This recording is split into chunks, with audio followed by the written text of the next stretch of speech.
যেটা একটু ইঙ্গিত আমাদের পাটোয়ারি ভাই করে গেছেন। এই আপনি দেখেন ওই 40 লোকে ইহুদির সাথে কিন্তু কোলাতে পারলো না একটি রাষ্ট্র। তারপরে আসেন 67 সালের যুদ্ধ, এর মহিমায় সৌদি আরব বানাইলাম, আসলে তো এটা হেজাজ প্রদেশ আরব গুলারদের, আপনাকে দিলাম। আপনি যদি আবার এটা নিয়ে কোনো কথা বলেন তাহলে যেই মরুভূমি থেকে এসছেন আপনাকে সেখানে পাঠিয়ে দেব। উনি রাজি হলেন, চুপ করে গেলেন। কেন চুপ করলেন? পরিষ্কার ভাবে বলতে পারি, এই রাজবংশের লোকগুলো সকালে যদি আমেরিকা সাপোর্ট না দেয়, বলে যে তোমাদের কাছ থেকে সাপোর্ট উঠে নিলাম, কুয়েত, কাতার, আরব আমিরাত যাই বলেন, ওদের টোটাল রাজবংশের সদস্যরা যতটা প্লেন চার্টার করা লাগে সবাইকে নিয়ে যেতে, এরকম 8-10টা প্লেন চার্টার করে ইউরোপের কোন দেশে চলে যায়। এর আবেগের মাত্রা অত্যধিক, এবং আমরা যখন আবেগ তাড়িত হই তখন যুক্তিটা আমাদের কাছে খুব দুর্বল হয়ে যায়। আমরা বাঙালিদের এই ঐতিহ্য রয়েছে। এখন ইসরায়েলি পণ্য বা ইসরায়েলির ওনারশিপে যেরকম কমোডিটিস গুলো এখানে চলে, বাটা, রকফেলার, যাই হোক, এইগুলোর প্রতিষ্ঠান এখানে ধ্বংস করলে কি ইসরায়েলিরা আপনার হত্যাযজ্ঞ বন্ধ করবে? আমি তো মনে করি বাংলাদেশের একটা কথা বলা উচিত যে আরবরা হলো স্টুপিড, নির্বোধ, 1। 2 নম্বর, এরা বিজ্ঞান বিমুখ। 3 নম্বর, গণতন্ত্র পছন্দ করে না, এবং তেল আছে বলে তেলে জ্বলে খাচ্ছে।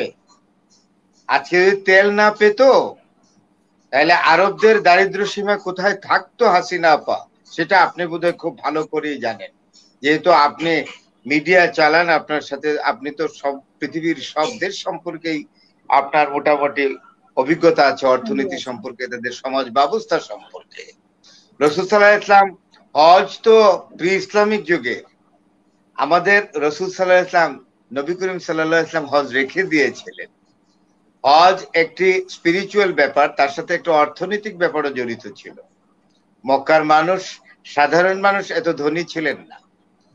রাসূল সাল্লাল্লাহু আলাইহি ওয়াসাল্লামের স্ত্রী ছিলেন অত্যন্ত ধনী, ওনার মতো আর বেশ কিছু হাতে গোনা মানুষ ছিলেন মক্কার। তাছাড়া অধিকাংশ মানুষ ছিলেন দরিদ্র। সেই তারাই যখন সৃষ্টিকর্তার অপার কৃপায় তেল পেয়ে গেল, আর এই তেলের সাগরে ভাসলেন, ভাসতে গিয়ে গণতন্ত্র চর্চা করলেন না এবং বিজ্ঞানেরও চর্চা করলেন না।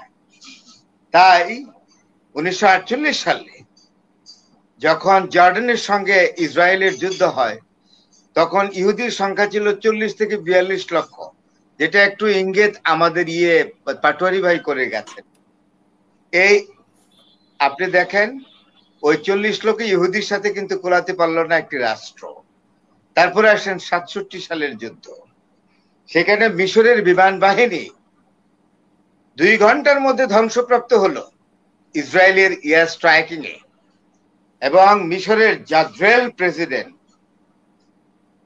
কে আপনি তো জানেন, মিশরের প্রেসিডেন্ট গামাল আব্দুল নাসির, কেউ বলে জামাল আব্দুল নাসির, তিনি হার্ট অ্যাটাকে মারা গেলেন। এই পরাজয়ের শোক তিনি বহন করতে পারলেন না। তারপরে আসেন 1973 সালের আরব ইসরায়েল যুদ্ধ। কোন একটা যুদ্ধে কি আরব বিশ্ব জিততে পেরেছে? ইসরায়েলিদের সাথে কেন পারেনি? না পারার কারণ তো স্পষ্ট, ইসরায়েলিরা বিজ্ঞান চর্চা করে, এবং ইসরায়েলের যে রাষ্ট্রটা, সেখানে গণতন্ত্র আছে। সৌদি আরবে আছে? সৌদি আরবে তো নাই। সৌদি আরবের প্যাট্রোনাইজেশনে আরো ক্ষুদ্র ক্ষুদ্র যে আরব ভূখণ্ডের মধ্যে রাষ্ট্রগুলো আছে, সেখানে আমিরি শাসন, এমিরাত ডাইনেস্টি তৈরি হয়েছে, বংশানুক্রমিক রাজবংশ শাসন সেখানে কায়েম হয়েছে। সৌদ বিন আব্দুল আজিজকে ধরে ব্রিটেন এবং ফ্রান্স বলেছিল, আপনি যাই বলেন এক্সেলেন্সি, রিভার ক্রুজে নিয়ে বলেছিলেন যে আপনি যাই বলেন কাজ কিন্তু হবে না, আমরা কিন্তু ইসরায়েলি রাষ্ট্র তৈরি করব। বাদশাহ বললেন কোথায়? বলে যে এই যে প্যালেস্টাইনিদের ভূমিতে। তো বাদশাহ একটু অবাক হয়ে তাকালেন, না না না, তাকাবেন না, এভাবে তাকাবেন না, বাধা দিবেন না, you don't raise your voice, আমরা এই রাষ্ট্রটা তৈরি করবো, আপনি মেনে নিবেন। আর না মেনে নিলে এই যে আপনাকে মরুভূমি থেকে ধরে এনে হেজাজ প্রদেশটা দিয়ে আপনার নামের মহিমায় সৌদি আরব বানাইলাম, আসলে তো এটা হেজাজ প্রদেশ আরব গুলারদের, আপনাকে দিলাম। আপনি যদি আবার এটা নিয়ে কোনো কথা বললেন তাহলে যেই মরুভূমি থেকে এসছেন আপনাকে সেখানে পাঠিয়ে দেব। উনি রাজি হলেন, চুপ করে গেলেন। কেন চুপ করলেন? এই বেসুমার ধন দৌলত শান শৌকত এগুলো উনি ত্যাগ করবেন? আরবরা নষ্ট চরিত্রের হয়ে গেছে, সত্যি কথা, যার জন্য ইসরায়েলিদের সঙ্গে পারে না। এরা বিজ্ঞানে উন্নত, চিকিৎসায় উন্নত, যুদ্ধবিদ্যায় উন্নত, এদের সাথে পারবেন না আপনি। আমেরিকা তো, তারপরে আপনার আমেরিকা তো আছেই, পৃথিবীর অন্যান্য ওয়েস্টার্ন কান্ট্রি গুলো এদের পক্ষে আছে। এবং আপনি জানেন না, এটা তো একটা আমেরিকান ডিপ্লোম্যাটই বলেছিল যে Israel is the career of America in middle east. এটা একটা ডিপ্লোম্যাটিক টার্ম, এবং সেটা বলেছিলেন একজন আমেরিকান সেনেট, নামটা আমি ভুলে গেছি। তো সুতরাং ইসরায়েল রাষ্ট্র পয়দা তো হচ্ছিল, ফার্স্ট ওয়ার্ল্ড এর সময় সিচুয়েশন তৈরি হচ্ছিল, ব্রিটেনের ফরেন মিনিস্টার বেলফোর্ড ডিক্লারেশন দিল, আরবরা তখন বসে বসে আঙ্গুলটা চুষছে। এখন আস্তে আস্তে নিয়ে গেছে, কি না নিয়ে গেছে, এদের খেজুর বাগান নিয়ে গেছে, এদের বার্লি ক্ষেত নিয়ে গেছে, এদের জব ক্ষেত নিয়ে গেছে, এদের ভুট্টা ক্ষেত নিয়ে গেছে, এদের কমলার বাগান নিয়ে গেছে, সবই তো নিয়ে গেছে। আর আছে কি? গাজা। আসল কথা বলে দেই, এই যে আপনার হামাস একটা ছোট্ট আক্রমণ করেছিল না, চুলকানিটা দিয়েছিল, এরা কিন্তু দিয়েছিল, এদের প্রিজনার ছিল, হামাসের লোক বন্দি টন্দি করে রাখছিল। এরা একটা হঠাৎ আক্রমণ করে তাদেরকে একটু বের করে নিয়ে আসবে, তাতে তো হলো না। হলে উল্টাটা কি হলো, ওই যে হামাস যেদিন থেকে আক্রমণ করলো সেদিন থেকে ইসরায়েল এটা ডিজাইন করেছে, টু স্টেটের যে কথা চলছে সেগুলো অ্যাবলিশ। আপনি 1948 থেকে জাতিসংঘ তৈরি হওয়ার পর থেকে এখন পর্যন্ত 132 থেকে 38টা ইউএন রেজলিউশন হয়েছিল on the basis of the two state solution. একটাও ইসরায়েল মানে নেই। All the resolutions of the United Nations Security Council and General Assembly have been declared and categorically defied by Israel. কি করতে পারছে ইসরায়েলকে? কিচ্ছু করতে পারছে? ইসরায়েলের টিকিটার ধরতে পেরেছে জাতিসংঘ?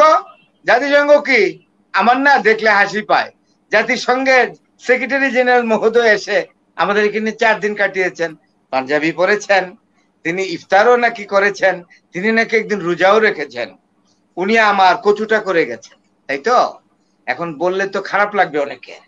এসব কচু গেচুর প্রতিষ্ঠানের হেড এসে পৃথিবীতে কি করেছে, কোন কনফ্লিক্টের সলিউশন করেছে? আপনার জাতিসংঘের ব্যর্থতার ভলিউম ধরলে এটা আপনার হাতে লাগাল পাওয়া যাবে না, মাপতে মাপতে আকাশ পর্যন্ত যাইতে হবে, এত ব্যর্থতা জাতিসংঘের। খামাখা, এটা হলো কথায় আছে না, উজিরে খামাখা। আমার স্যার বলেন, আমার শ্রদ্ধেয় শিক্ষক প্রফেসর ডক্টর কলিমুল্লাহ প্রায় এই কথাটা বলেন, যে এই মন্ত্রীর কোনো পোর্টফোলিও নাই, তারা বলে উজিরে খামাখা। আর এটা হলো খামাখা প্রতিষ্ঠান, যেটা কোনো কাজে লাগে না। তো সুতরাং এগুলো বলে লাভ নাই। তারা ডিজাইন করেছে যে টোটাল ফিলিস্তিনিদেরকে এখান থেকে আউট করবে, প্যালেস্টাইন ভূখণ্ড থেকে। এই তো গাজা তো শেষ, 7 দিন পরে দেখবেন একটা প্যালেস্টাইনি থাকবে না, সব গিয়ে জর্ডানে ঢুকছে। আর যে পশ্চিম তীরে একজন বৃদ্ধ রাষ্ট্রপতি বসে আছেন, ওনার নাম হলো মাহমুদ আব্বাস। ওনার জীবন পর্যন্ত গাজা খালি। মাহমুদ আব্বাসের মতো এরা নষ্ট চরিত্রে, এরা নষ্ট চরিত্রে গাজা খালি করবে। তারপর মাহমুদ আব্বাসকে বলবে, এই বুড্ডা, গাটটা ধরে তার প্যালেস থেকে নামায় একদম ঠুয়াইতে তাকে ইজিপ্টে নিয়ে পাঠাইবে, কায়রোতে, বলে এখানে বসে থাক, শেষ নিঃশ্বাস ত্যাগ করবে এখানে বসে। আমরা তো জানি, শুধু তাই নয়, বনি ইসরায়েল গ্রন্থে যে আরব বিশ্বের যে জায়গাগুলো ডেমার্কেশন দেওয়া আছে সব দখল করবে ইসরায়েল। আপনি লিখে রাখেন, কোট আন কোট, বলে রাখলাম আমি, এই পাপ মুখে আমি বলে রাখলাম, এদের মানে বনি ইসরায়েলিদের যে হলি স্ক্রিপ্ট ওরা বলে প্রমিসড ল্যান্ড, এই প্রমিসড ল্যান্ডের যে ডেমার্কেশনটা আছে, টেরিটোরিয়াল ডেমার্কেশন, পুরাটা এরা দখল করবে। আপনি বলেন সৌদি আরব, সৌদির বাদশাহ সালমান, তার ছেলে মোহাম্মদ বিন সালমান শান শৌকত দান দৌলত ছেড়ে দিয়ে আপনার প্যালেস্টাইনিদের পক্ষে কথা বলবে? প্যালেস্টাইনিদেরকে ফালায়া কৃষ্ণ সাগরে যদি ডুবাইও মারে, চুবিয়ে মারে, কোনো আরব লিডার কথা বলবে না। এই যে আমিরি শাসনগুলো আছে সবটা রাজবংশ নষ্ট চরিত্রে। আমিরদের যে এই যে আপনার গোষ্ঠীগত শাসন, শাসকরা যেগুলো সবগুলো নষ্ট চরিত্রে। আপনি আমেরিকা পা চাটে আমেরিকার দাসত্ব স্বীকার করে ওরা এখানে লুটে পুটে খাচ্ছে। এদের কি অধিকার আছে? এরা গণতান্ত্রিক ভাবে নির্বাচিত। আজকে আমেরিকা সকালবেলায় কোন একটি রাজবংশ থেকে, আরব বিশ্বের কোন একটি রাজবংশের থেকে সাপোর্ট সরিয়ে নেক, আমি আপনাকে পরিষ্কার ভাবে বলতে পারি এই রাজবংশের লোকগুলো সকালে যদি আমেরিকা সাপোর্ট না দেয়, বলে যে তোমাদের কাছ থেকে সাপোর্ট উঠে নিলাম, কুয়েত, কাতার, আরব আমিরাত যাই বলেন, ওদের টোটাল রাজবংশের সদস্যরা যতটা প্লেন চার্টার করা লাগে সবাইকে নিয়ে যেতে, এরকম 8-10টা প্লেন চার্টার করে ইউরোপের কোন দেশে চলে যাবে। This is the real picture of the Arab world. তো আপনি বলেন উম্মা কি করবে? উম্মারা বসে বসে খুম্মা বাজে। আমি না, আমার হাসি পায় যে উম্মারা যখন বসে না, যে মুসলিম উম্মা, আমার না হাসি পায়। আরে মুসলিম উম্মা ইসরায়েলের কোন একটা টিকিও ধরতে পারো না। ইসরায়েলি এই নেতানিয়াহু একটা কিলার। নেতানিয়াহুর বিরুদ্ধে international court of justice warrant issue করে রাখছে। সে আজকে বোধহয় ওয়াশিংটন ডিসিতে গেছে না গতকালকে, তার প্লেন ঘোরায় নিতে হয়েছে। যদি যেই দেশগুলো এই অর্ডারটা মানে, ইন্টারন্যাশনাল কোর্ট অফ জাস্টিসে তার বিরুদ্ধে যে ওয়ারেন্ট ইস্যু করছে, এই ওয়ারেন্টে যেসব দেশ মানে, তারা যদি তার বিমানটা ভূপাতিত করে, এই জন্য এইরকম একটা কিলার অ্যারেস্ট হওয়ার ভয়ে ঘুরে ইসরায়েলের প্রাইম মিনিস্টার, তারা কিছু করতে পারছে? 18,000 শিশুই মারা গেছে প্রায় 1 বছরের এই যুদ্ধে। 18,000 শিশুই, আমি অ্যাডাল্টদের কথা বাদই দিলাম। আর কত লোক মারলে সেটা জেনোসাইড হবে? কত লোক মারলে জাতিসংঘ রেজলিউশন আনবে যে the killing particularly in Palestinian people by the Israel is a complete genocide? কত লোক মারলে এটাকে জেনোসাইড বলা হবে? কত লোক মারলে বেনিয়ামিন নেতানিয়াহুকে ওয়ার ক্রিমিনাল হিসেবে প্রসিকিউট করা হবে? আমি জানতে চাই। আরবরা পারবে?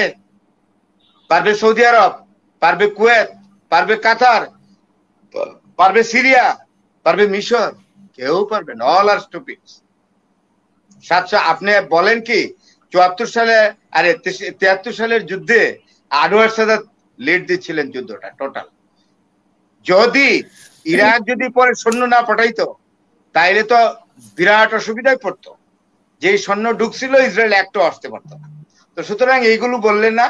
আরবদের ওই মধ্যযুগে বিজ্ঞানী ছিল, তারপরে এই ছিল সেই ছিল, কেমিস্ট্রি আবিষ্কার করছে, অঙ্ক আবিষ্কার করছে, এগুলো ভুলে যান, অনেক আগের ইতিহাস। You have to look at the present circumstances and picture of the Arab world. They are very, very volatile and vulnerable. They don't have any capacity and capability to save the Palestinians. এবং প্যালেস্টাইনিদের দুর্ভাগা জাতি এরা, এদেরকে eliminate করে দিবে। আপনি খুব অল্প সময়ের মধ্যে দেখবেন কোনো ফিলিস্তিনি ভূখণ্ডে নাই, সবটাই একটা অ্যাবসলিউট সিঙ্গেল ইসরায়েলি স্টেট হয়ে গেছে। এবং এটাকে ওই যে কথা আছে না, যে দেখতে দেখতে সবকিছুই শুয়ে যায়, আমাদেরও হয়তো একদিন শুয়ে যেতে হবে। এবং সেটাকে আমরা এমনি যাই বলি না কেন, হয়তো মনে মনে ভাবতে হবে এটাই নিয়তি ছিল, আমরা আর কি করব।